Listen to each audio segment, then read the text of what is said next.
And I say segregation now, segregation tomorrow, and segregation forever.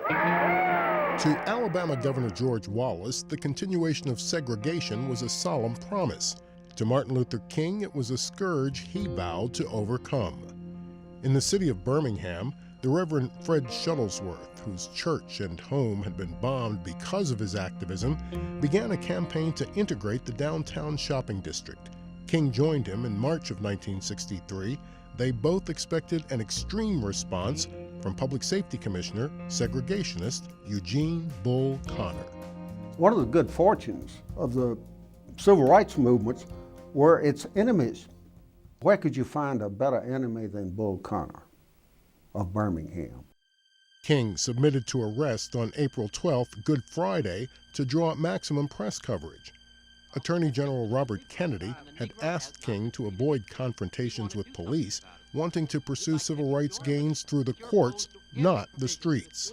Dr. King said, "Mr. Attorney General, I can best serve this country and my people by focusing on the evils of segregation." He said it's a corruption of the society. It's a corruption of the soul. Sitting in his jail cell in Birmingham, King wrote about that corruption. He responded to an open letter that appeared in the Birmingham News that same day. It was titled "A Call for Unity" and was signed by 8 white clergymen. Their appeal made reference to outside leadership, calling the protests unwise and untimely. King wrote in the margins of that newspaper, "I am in Birmingham because injustice is here." He went on, "Birmingham is probably the most thoroughly segregated city in the United States. Its ugly record of brutality is widely known." The sentiments King expressed in the letter had already made an impact on students who had committed themselves to civil rights activism throughout the Deep South. We were greatly influenced by Martin Luther King Jr. and the philosophy and the discipline of nonviolence. But we didn't like the tempo of change. We wanted to speed it up. It's me, oh Lord, standing in the need of prayer. On May 3rd, students re-energized the campaign. Some were in high school, others were even younger. The Birmingham campaign became known as the Children's Crusade. It was easy for black students like myself in the South to say, well, if they can do it in Little Rock, they can do it in Montgomery. If they can stand up, we can stand up too. Connor and the police When Bull Connor ordered the police to disperse the protesters with dogs, it was clear this was a real battle, a violent confrontation. Firemen were ordered to use the full force of their hoses on the demonstrators. The local newspapers supported Bull Connor's response, blaming the chaos on the demonstrators. I really believe he thought somehow in some way that he would scare us. But he didn't understand the philosophy and the discipline of nonviolence. He didn't understand the spirit of the movement.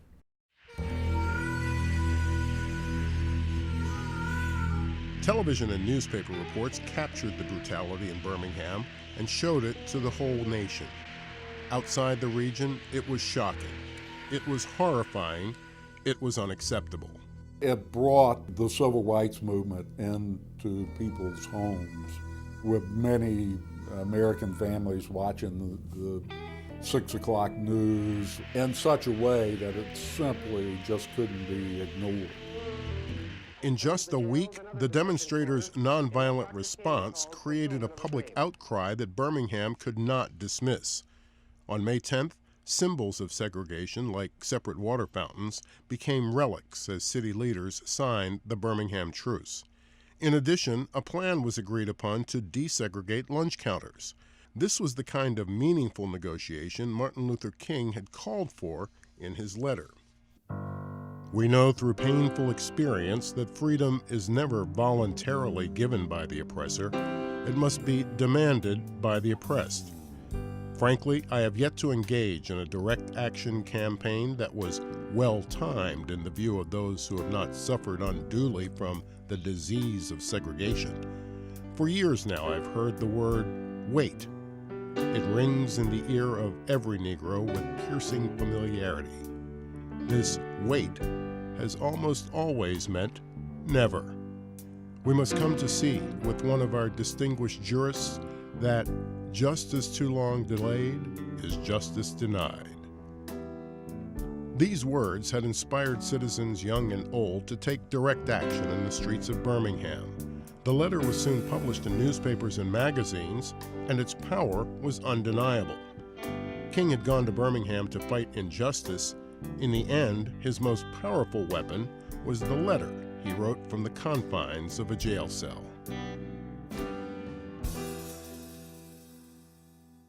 Letter from a Birmingham jail, April 16th, 1963.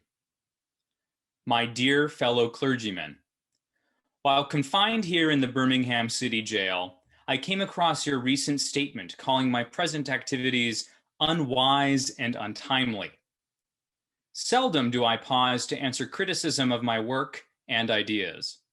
If I sought to answer all the criticisms that cross my desk, my secretaries would have little time for anything other than such correspondence in the course of the day, and I would have no time for constructive work.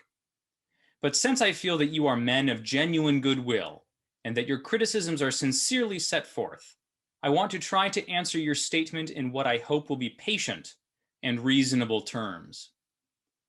I think I should indicate why I am here in Birmingham, since you have been influenced by the view which argues against outsiders coming in.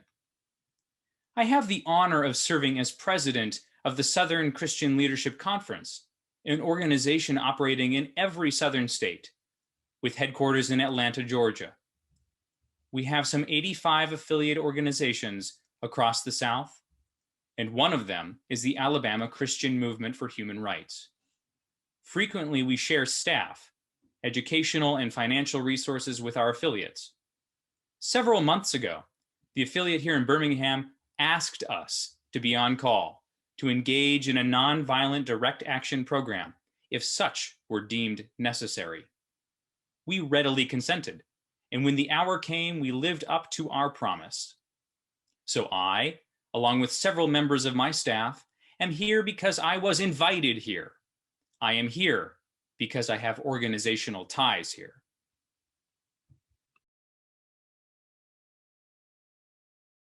But more basically, I am in Birmingham because injustice is here.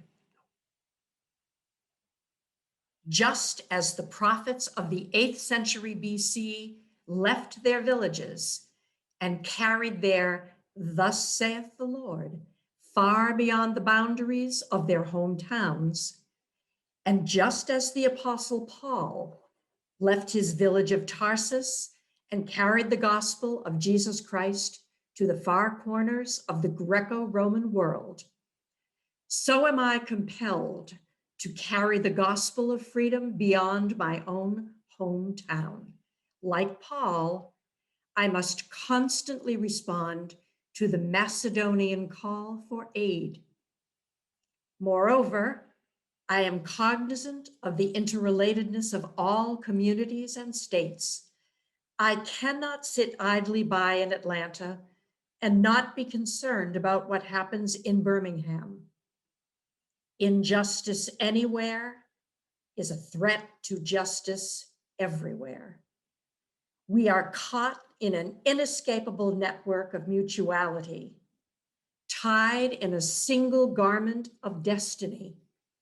Whatever affects one directly affects all indirectly. Never again can we afford to live with the narrow, provincial, outside agitator idea. Anyone who lives inside the United States can never be considered an outsider anywhere within its bounds. You deplore the demonstrations taking place in Birmingham, but your statement, I am sorry to say, fails to express a similar concern for the conditions that brought about the demonstrations. I am sure that none of you would want to rest content with the superficial kind of social analysis that deals merely with effects and does not grapple with underlying causes. It is unfortunate that demonstrations are taking place in Birmingham, but it is even more unfortunate that the city's white power structure left the Negro community with no alternative. In any nonviolent campaign, there are 4 basic steps: collection of the facts to determine whether injustices exist, negotiation, self-purification, and direct action. We have gone through all these steps in Birmingham. There can be no gainsaying the fact that racial injustice engulfs this community. Birmingham is probably the most thoroughly segregated city in the United States. Its ugly record of brutality is widely known. Negroes have experienced grossly unjust treatment in the courts.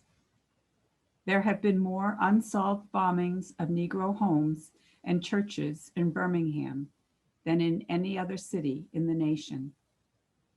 These are the hard, brutal facts of the case.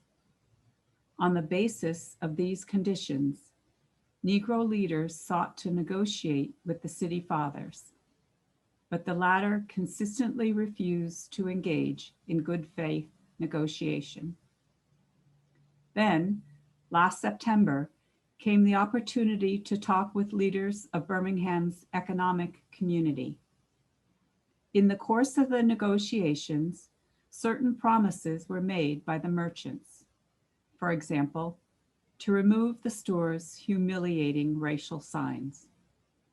On the basis of these promises, the Reverend Fred Shuttlesworth and the leaders of the Alabama Christian Movement for Human Rights agreed to a moratorium on all demonstrations. As the weeks and months went by, we realized that we were the victims of a broken promise. A few signs, briefly removed, returned. The others remained. As in so many past experiences, our hope had been blasted, and the shadow of deep disappointment settled upon us. We had no alternative except to prepare for direct action, whereby we would present our very bodies as a means of laying our case before the conscience of the local and the national community. Mindful of the difficulties involved, we decided to undertake a process of self-purification. We began a series of workshops on nonviolence, and we repeatedly asked ourselves, are you able to accept blows without retaliating? Are you able to endure the ordeal of jail? We decided to schedule our direct action program for the Easter season, realizing that except for Christmas, this is the main shopping period of the year. Knowing that a strong economic withdrawal program would be the product of direct action, we felt that this would be the best time to bring pressure to bear on the merchants for the needed change. Then it occurred to us that Birmingham's mayoral election was coming up in March, and we speedily decided to postpone action until after Election Day. When we discovered that the Commissioner of Public Safety, Eugene Bull Connor, had piled up enough votes to be in the runoff, we decided again to postpone action until the day after the runoff, so that the demonstrations could not be used to cloud the issues. Like many others, we waited to see Mr. Connor defeated, and to this end, we endured postponement after postponement. Having aided in this community need, we felt that our direct action program could be delayed no longer. You may well ask, why direct action? Why sit-ins, marches, and so forth? Isn't negotiation a better path? You are quite right in calling for negotiation. Indeed, this is the very purpose of direct action. Nonviolent direct action seeks to create such a crisis and foster such a tension that a community which has constantly refused to negotiate is forced to confront the issue. It seeks so to dramatize the issue that it can no longer be ignored. My citing the creation of tension as part of the work of the nonviolent resistor may sound rather shocking, but I must confess that I am not afraid of the word tension. I have earnestly opposed violent tension, but there is a type of constructive, nonviolent tension which is necessary for growth. Just as Socrates felt that it was necessary to create a tension in the mind so that individuals could rise up from the bondage of myths and half-truths to the unfettered realm of creative analysis and objective appraisal, so must we see the need for nonviolent gadflies to create the kind of tension in society that will help men rise from the dark depths of prejudice and racism to the majestic heights of understanding and brotherhood. The purpose of our direct action program is to create a situation so crisis-packed that it will inevitably open the door to negotiation. I therefore concur with you in your call for negotiation. Too long has our beloved Southland been bogged down in a tragic effort to live in monologue rather than dialogue. One of the basic points in your statement is that the action that I and my associates have taken is Birmingham, and Birmingham is untimely. Some have asked, why didn't you give the new city and administration time to act? Only answer that I can give to this query is that the new Birmingham administration must be prodded about as much as the outgoing one before it will act. We are sadly mistaken if we feel that the election of Albert Boutwell as mayor will bring the millennial to Birmingham. While Mr. Boutwell is a much more gentle person than Mr. Connor, they are both segregationists, dedicated to maintenance of the status quo. I have hope that Mr. Boutwell will be reasonable enough to see the futility of massive resistance to desegregation, but he will not see this without pressure from devotees of civil rights. My friends, I must say to you that we have not made a single gain in civil rights without determined legal and nonviolent pressure. Lamentably, it is a historical fact that privileged groups seldom give up their privileges voluntarily. Individuals may see the moral light and voluntarily give up their unjust posture, but as Reinhold Niebuhr has reminded us, groups tend to be more immoral than individuals. We know through painful experience that freedom is never voluntarily given by the oppressor. It must be demanded by the oppressed. Frankly, I have yet to engage in a direct action campaign that was well-timed in the view of those who have not suffered unduly from the disease of segregation. For years now, I have heard the word wait. It rings in the ear of every Negro with piercing familiarity. This wait has almost always meant never. We must come to see with one of our distinguished jurists that justice too long delayed is justice denied. We have waited for more than 340 years for our constitutional and God-given rights. The nations of Asia and Africa are moving with jet-like speed toward gaining political independence, but we still creep at horse and buggy pace toward gaining a cup of coffee at a lunch counter. Perhaps it is easy for those who have never felt the sting dots of segregation to say wait. But when you have seen vicious mobs lynch your mothers and fathers at will and drown your sisters and brothers at whim, when you have seen hate-filled policemen curse, kick, and even kill your black brothers and sisters, when you see the vast majority of your 20 million Negro brothers smothering in an airtight cage of poverty in the midst of an affluent society, when you suddenly find your tongue twisted and your speech stammering as you seek to explain to your 6-year-old daughter why she can't go to the public amusement park that has just been advertised on television, and see tears welling up in her eyes when she is told that Funtown is closed to colored children, and see ominous clouds of inferiority beginning to form in her little mental sky, and see her beginning to distort her personality by developing an unconscious bitterness toward white people. When you have to concoct an answer for a 5-year-old son who is asking, "Daddy, why do white people treat colored people so mean?" When you take a cross-country drive and find it necessary to sleep night after night in the uncomfortable corners of your automobile because no motel will accept you. When you are humiliated day in and day out by nagging signs reading white and colored.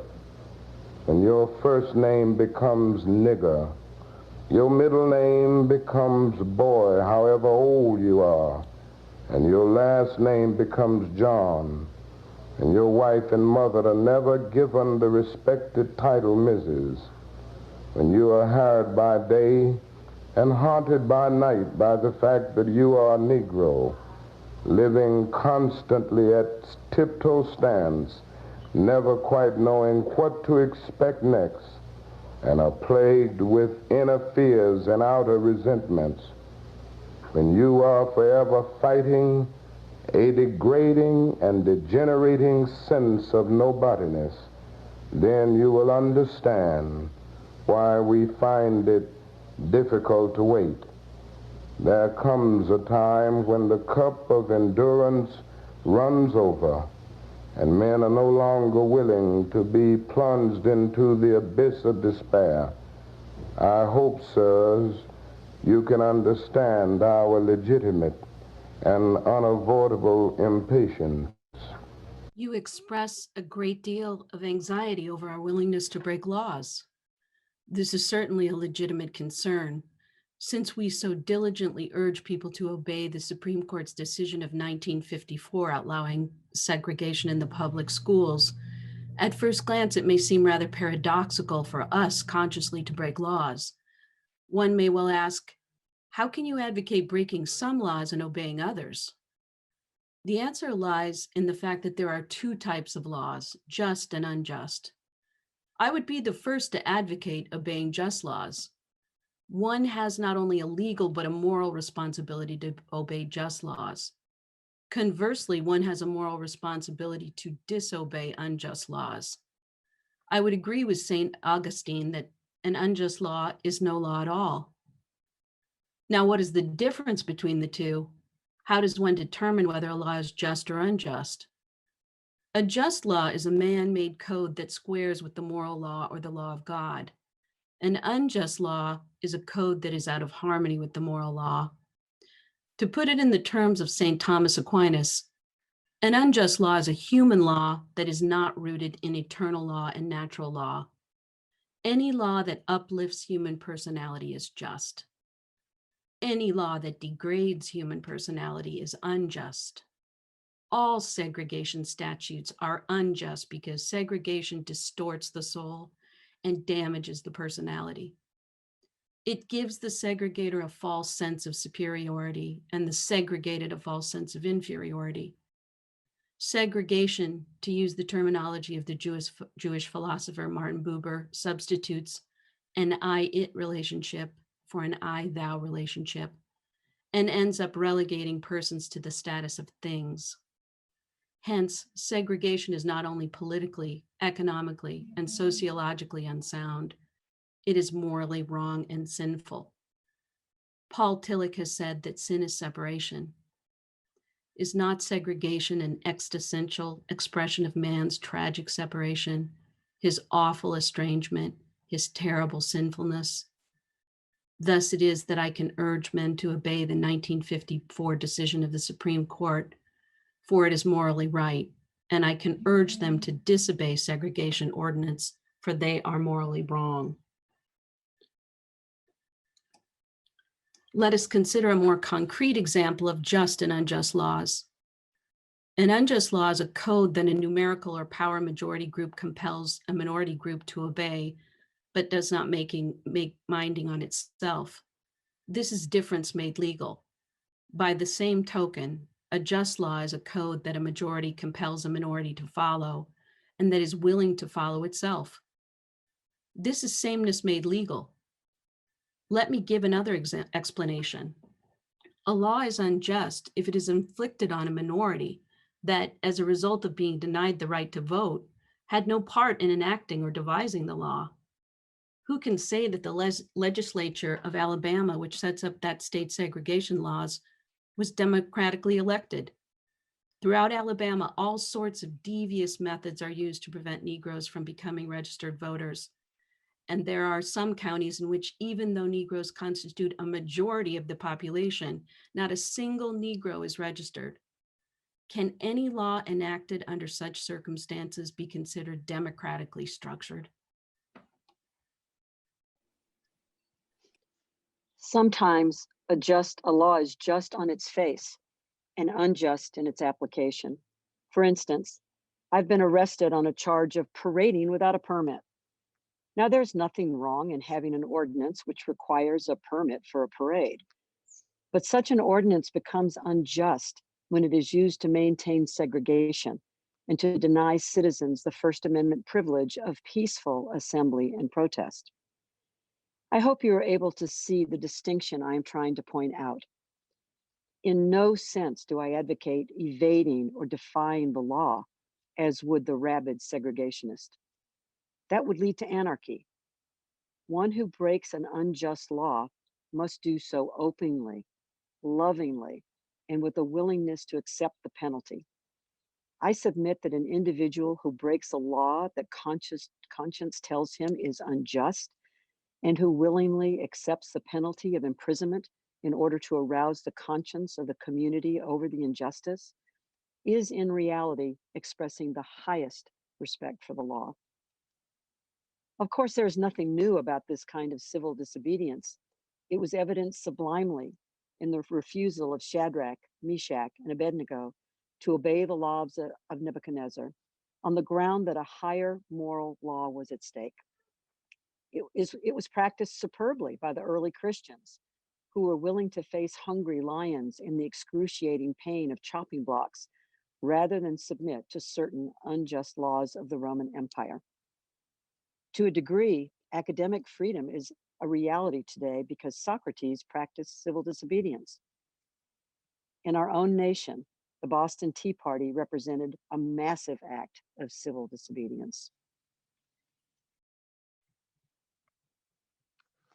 We should never forget that everything Adolf Hitler did in Germany was legal, and everything the Hungarian freedom fighters did in Hungary was illegal. It was illegal to aid and comfort a Jew in Hitler's Germany.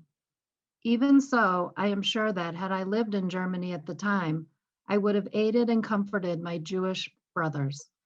If today I lived in a communist country where certain principles dear to the Christian faith are suppressed, I would openly advocate disobeying that country's anti-religious laws.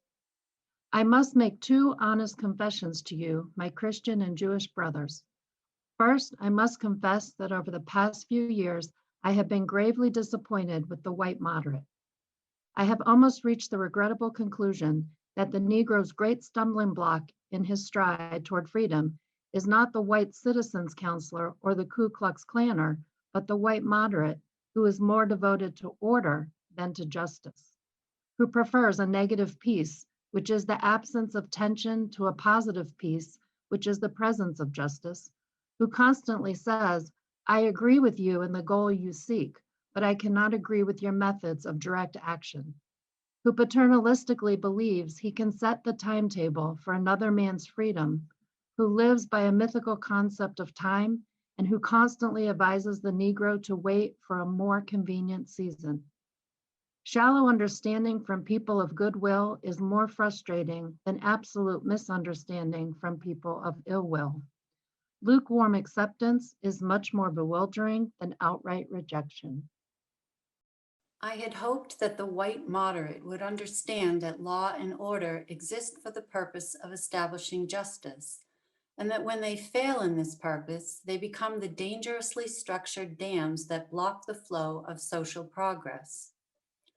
I had hoped that the white moderate would understand that the present tension in the South is a necessary phase of the transition from an obnoxious negative peace in which the Negro passively accepted his unjust plight to a substantive and positive peace in which all men will respect the dignity and worth of human personality. Actually, we who engage in nonviolent direct action are not the creators of tension. We merely bring to the surface the hidden tension that is already alive. We bring it out in the open where it can be seen and dealt with. Like a boil that can never be cured so long as it is covered up, but must be opened with all its ugliness to the natural medicines of air and light, injustice must be exposed, with all the tension its exposure creates, to the light of human conscience and the air of national opinion before it can be cured. In your statement, you assert that our actions, even though peaceful, must be condemned because they precipitate violence. But is this a logical assertion? Isn't this like condemning a robbed man because his possession of money precipitated the evil act of robbery? Isn't this like condemning Socrates because his unswerving commitment to truth and his philosophical inquiries precipitated the act by the misguided populace in which they had made him drink hemlock? Isn't this like condemning Jesus because his unique God consciousness and never ceasing devotion to God's will precipitated the evil act of crucifixion? We must come to see that, as the federal courts have consistently affirmed, it is wrong to urge an individual to cease his efforts to gain his basic constitutional rights because the quest may precipitate violence. Society must protect the robbed and punish the robber. I also hoped that the white moderate would reject the myth concerning time in relation to the struggle for freedom. I have just received a letter from a white brother in Texas. He writes, "All Christians know that the colored people will receive equal rights eventually.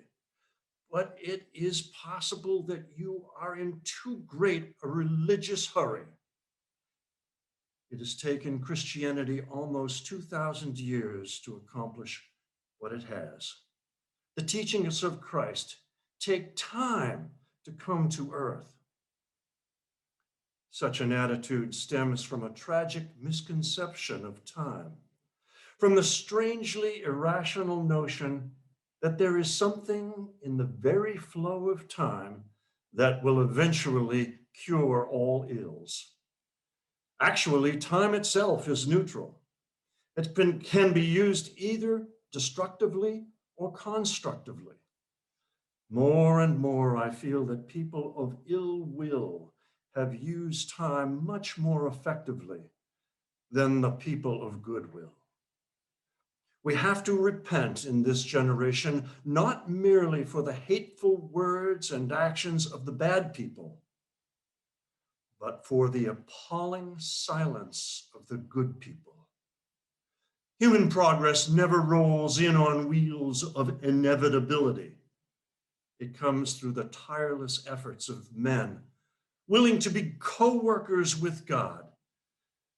And without this hard work, time itself becomes an ally of the forces of social stagnation. We must use time creatively in the knowledge that the time is always right to do right.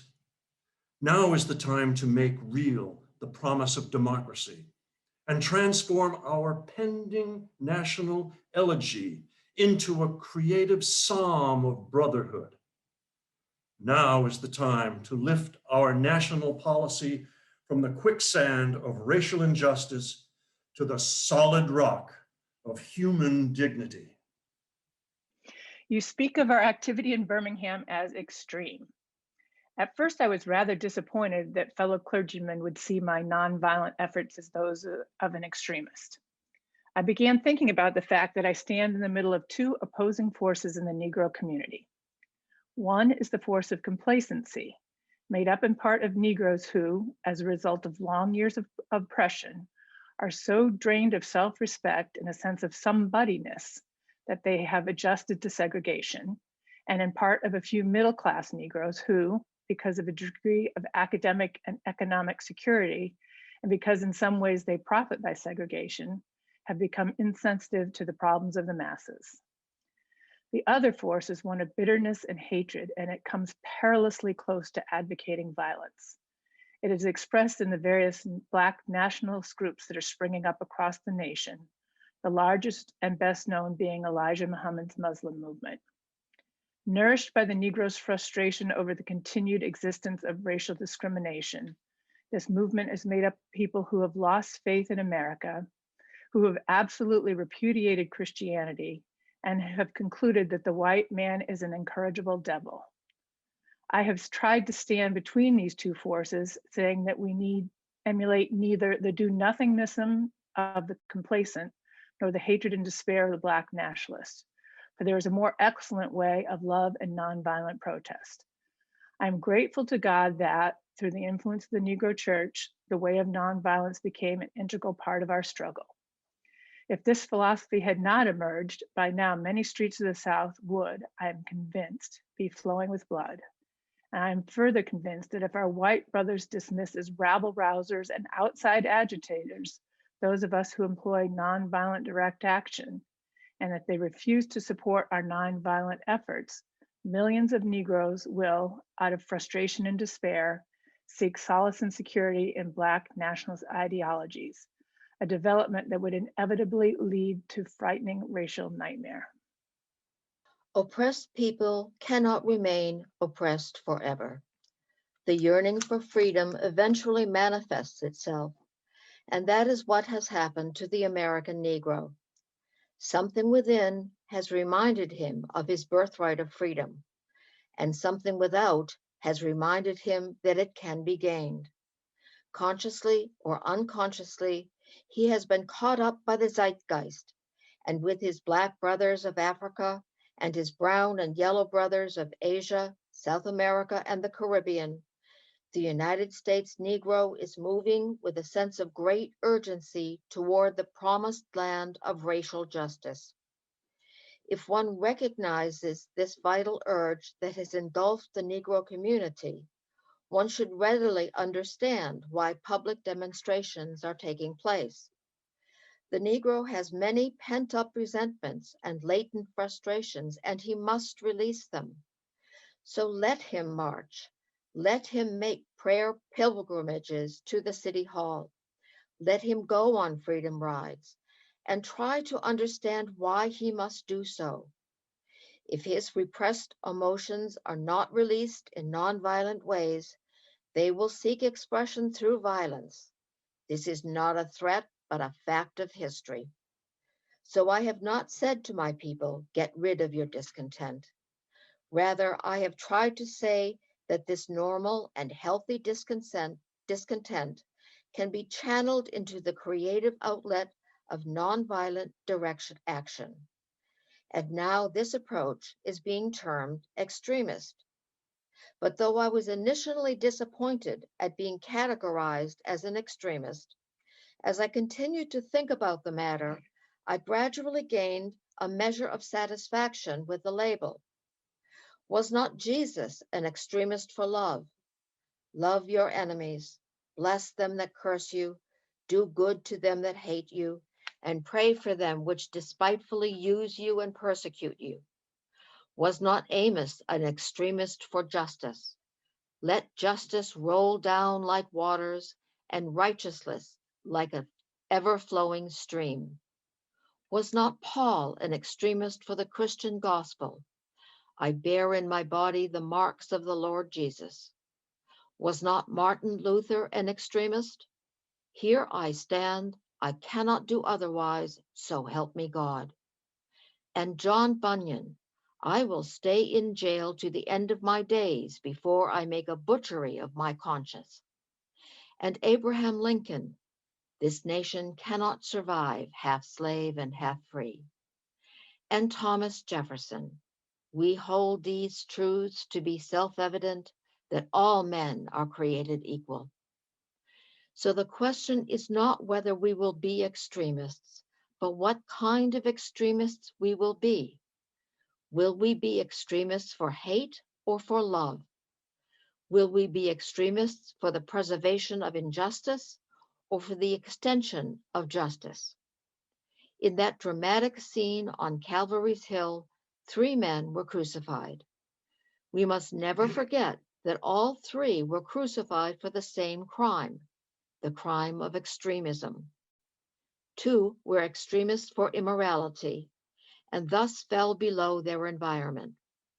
The other, Jesus Christ, was an extremist for love, truth, and goodness, and thereby rose above his environment. Perhaps the South, the nation, and the world are in dire need of creative extremists. I had hoped that the white moderate would see this need.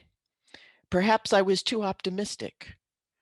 Perhaps I expected too much.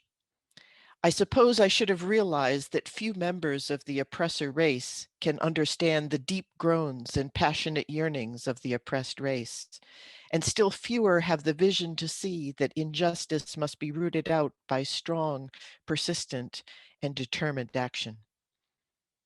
Let me take note of my other major disappointment. I have been so greatly disappointed with the white church and its leadership. Of course, there are some notable exceptions. I am not unmindful of the fact that each of you has taken some significant stands on this issue. But despite these notable exceptions, I must honestly reiterate that I've been disappointed with the church. I do not say this as one of those negative critics who can always find something wrong with the church. I say this as a minister of the gospel, who loves the church, who is nurtured in its bosom, who has been sustained by its spiritual blessings, and who will remain true to it as long as the cord of life shall lengthen. When I was suddenly catapulted into the leadership of the bus protest in Montgomery, Alabama, a few years ago, I felt we would be supported by the white church. I felt that the white ministers, priests, and rabbis of the South would be among our strongest allies. Instead, some have been outright opponents, refusing to understand the freedom movement and misrepresenting its leaders. All too many others have been more cautious and courageous, and have remained silent behind the anesthetizing security of stained glass windows. In spite of my shattered dreams, I come to Birmingham with the hope that the white religious leadership of this community would see the justice of our cause and with deep moral concern would serve as a channel through which our just grievances would reach the power structure. I had hoped that each of you would understand, but again I've been disappointed. I've heard numerous Southern religious leaders admonish their worshippers to comply with their desegregation decision because it is the law.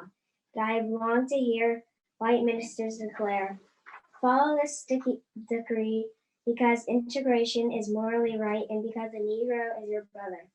In the midst of blatant injustices inflicted upon the Negro, I watched the white churchmen stand on the sideline and mouth pious irrelevancies and sanctimonious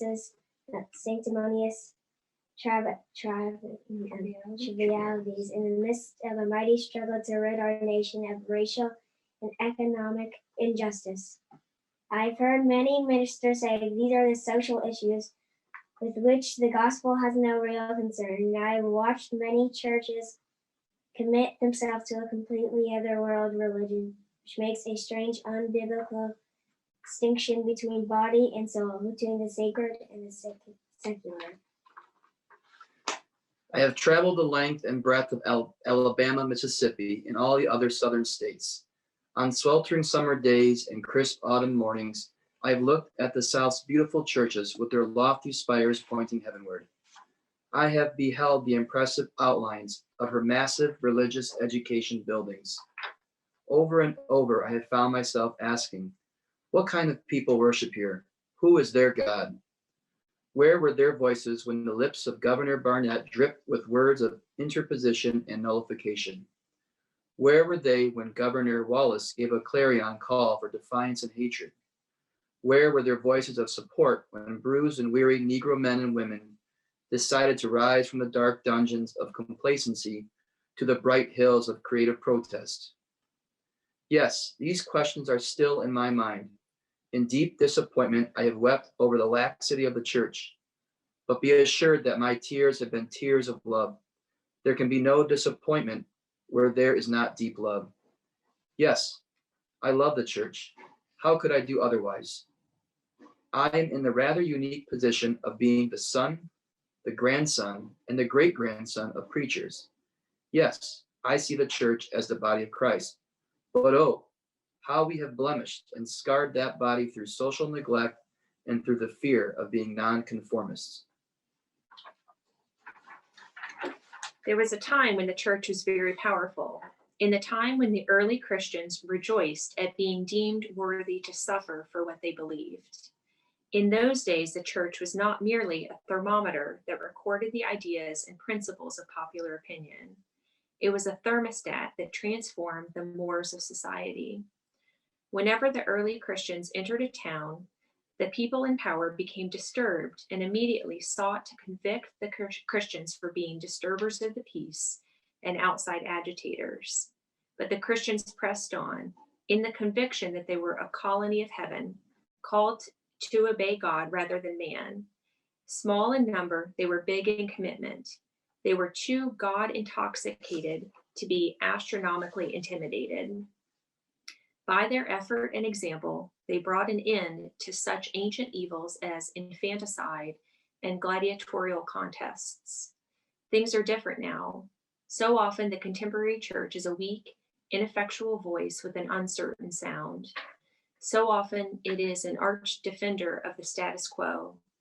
Far from being disturbed by the presence of the church, the power structure of the average community is consoled by the church's silent and often even vocal sanction of things as they are.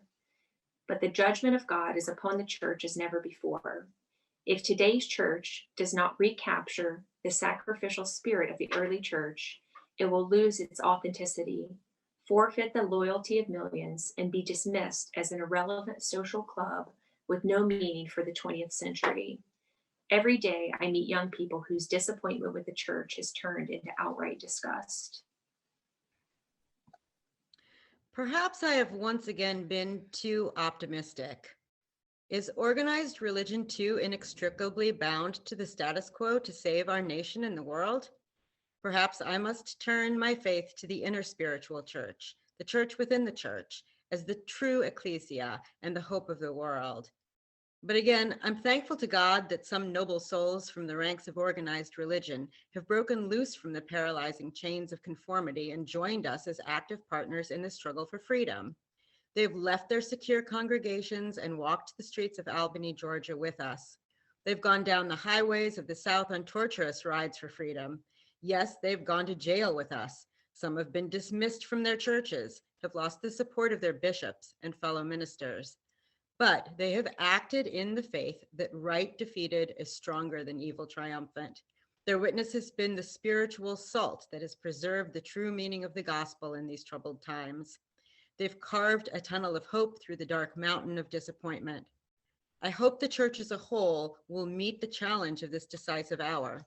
But even if the church does not come to the aid of justice, I have no despair about the future. I have no fear about the outcome of our struggle in Birmingham, even if our motives are at present misunderstood. We will reach the goal of freedom in Birmingham and all over the nation because the goal of America is freedom. Abused and scorned though we may be, our destiny is tied up with America's destiny. Before the Pilgrims landed at Plymouth, we were here. Before the pen of Jefferson etched the majestic words of the Declaration of Independence across the pages of history, we were here. For more than 2 centuries, our forebears labored in this country without wages.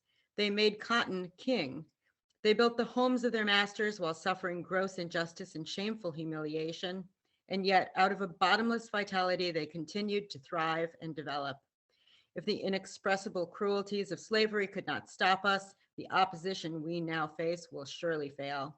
We will win our freedom because the sacred heritage of our nation and the eternal will of God are embodied in our echoing demands. Before closing, I feel impelled to mention one other point in your statement that has troubled me profoundly. You warmly commended the Birmingham police force for keeping order and preventing violence. I doubt that you would have so warmly commended the police force if you had seen its dogs sinking their teeth into unarmed, nonviolent Negroes. I doubt that you would so quickly commend the policemen if you were to observe their ugly and inhumane treatment of Negroes here in the city jail. If you were to watch them push and curse old Negro women and young Negro girls, if you were to see them slap and kick old Negro men and young boys, if you were to observe them, as they did on 2 occasions, refuse to give us food because we wanted to sing our grace together, I cannot join you in your praise of the Birmingham Police Department. Is it true that the police have exercised a degree of discipline in handling the demonstrators? In this sense, they have conducted themselves rather non-violently in public, but for what purpose? To preserve the evil system of segregation. Over the past few years, I have consistently preached that nonviolence demands that the means we use must be as pure as the ends we seek. I have tried to make it clear that it is wrong to use immoral means to attain moral ends, but now I must affirm that that is just as wrong, or perhaps even more so, to use moral means to preserve immoral ends. Perhaps Mr. Connor and his policemen have been rather nonviolent in public, as was the Chief Pritchett in Albany, Georgia, but they have used the moral means of nonviolence to maintain the immoral end of racial justice. As T.S. Eliot had said, the last temptation is the greatest reason, to do the right deed for the wrong reason. I wish you had commended the Negro sit-inners and demonstrators of Birmingham for their sublime courage, their willingness to suffer, and their amazing discipline in the midst of great provocation. One day, the South will recognize its real heroes. They will be the James Merediths with the noble sense of purpose that enables them to face jeering and hostile mobs, and with the agonizing loneliness that characterizes the life of the pioneer. There will be old, oppressed, battered Negro women, symbolized in a 72-year-old woman in Montgomery, Alabama, who rose up with a sense of dignity and with her people decided not to ride segregated buses, and who responded with ungrammatically profundity to one who inquired about her weariness. My feet is tired, but my soul is at rest. There will be the young high school and college students, the young ministers of the gospel and a host of their elders, courageously and non-violently sitting in at lunch counters and willingly going to jail for conscience's sake. One day the South will know that these disinherited children of God sat down at lunch counters. They were in reality standing up for what is best in the American dream and for the most sacred values in our Judeo-Christian heritage, thereby bringing our nation back to these great wells of democracy, which were dug deep by the founding fathers in their formulation of the Constitution and the Declaration of Independence.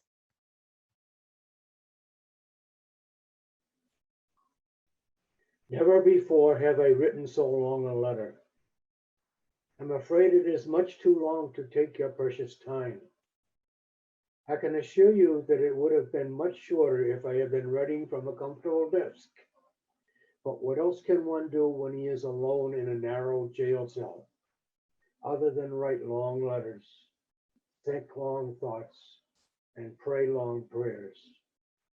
If I had said anything in this letter that overstates the truth and indicates an unreasonable impatience, I beg you to forgive me.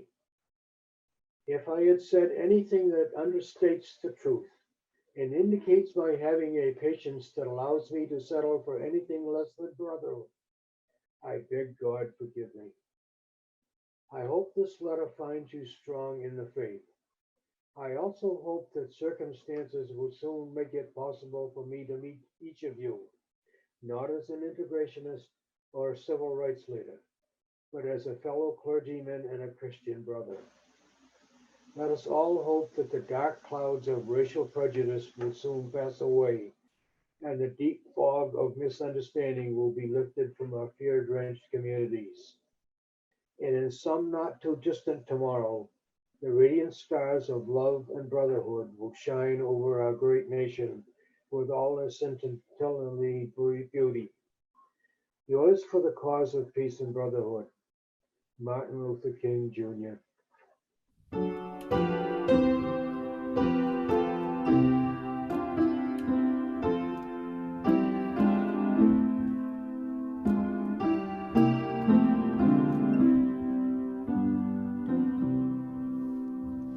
We shall overcome. We shall overcome. We shall overcome someday. Oh, deep in my heart, I do believe we shall overcome someday. We'll walk hand in hand. We'll walk hand in hand. We'll walk hand in hand someday. Oh, deep in my heart, I do believe we'll walk